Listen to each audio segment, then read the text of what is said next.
বিসমিল্লাহির রহমানির রহিম। আসসালামু আলাইকুম আর রহমতুল্লাহি বারাকাতুহু।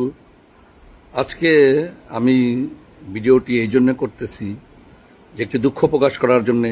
এখন মানুষের মনে কষ্ট দেওয়া আসলে একটা গুনাহের কাজ। আমি আমার সারা জীবনই চেষ্টা করেছি মানুষের উপকার করার জন্যে, মানুষের মধ্যে যদি ঝগড়া বিবাদ হয় সেটা মিল করিয়ে দেওয়ার জন্যে।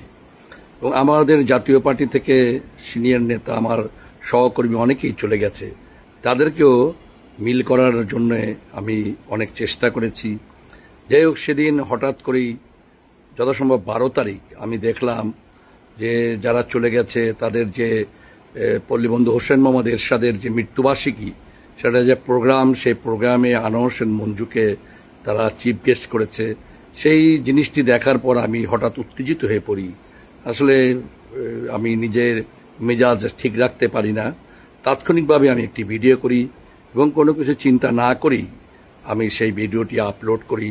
এবং সেখানে আমার যে দীর্ঘ সময়ের সহকর্মী, যাদের সাথে আমার আত্মার সম্পর্ক হতে পারে, মতভেদ, তারা এক জায়গায় অবস্থান করছে, আমি আরেক জায়গায় অবস্থান করছি, তাদেরকে আমি কটাক্ষ করে আমি কিছু কথা সেখানে বলি। সেই জন্যে আমি মূলত দুঃখ প্রকাশ করতেছি। তার কারণ আমার আসলে কাউকে কষ্ট দেওয়া আমার উদ্দেশ্য না। আমি সারা জীবন রাজনীতি করেছি বা যাই করেছি মানুষের কল্যাণের জন্যে, মানুষের সাথে সৎ ব্যবহার থাকে সেই জন্যে। এবং যখন আমার কাছে এটা অনুভব হয়েছে যে আমি কিছু মানুষকে কষ্ট দিয়েছি, তখন আমি আমার সেই ভিডিওগুলো আমি তাৎক্ষণিকভাবেই ডিলিট করে দিয়েছি।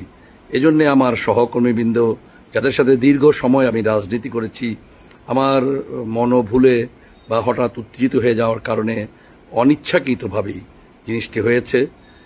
আমার এই ভুলের জন্যে এবং আমি যে কটাক্ষ করেছি সেই জন্য আমি দুঃখ প্রকাশ করছি আপনাদের কাছে। আপনারা মনে কেউ কষ্ট নেবেন না। আপনারা ভালো থাকবেন। আসসালামু আলাইকুম আর রহমতুল্লাহি ওয়া বারাকাতুহু।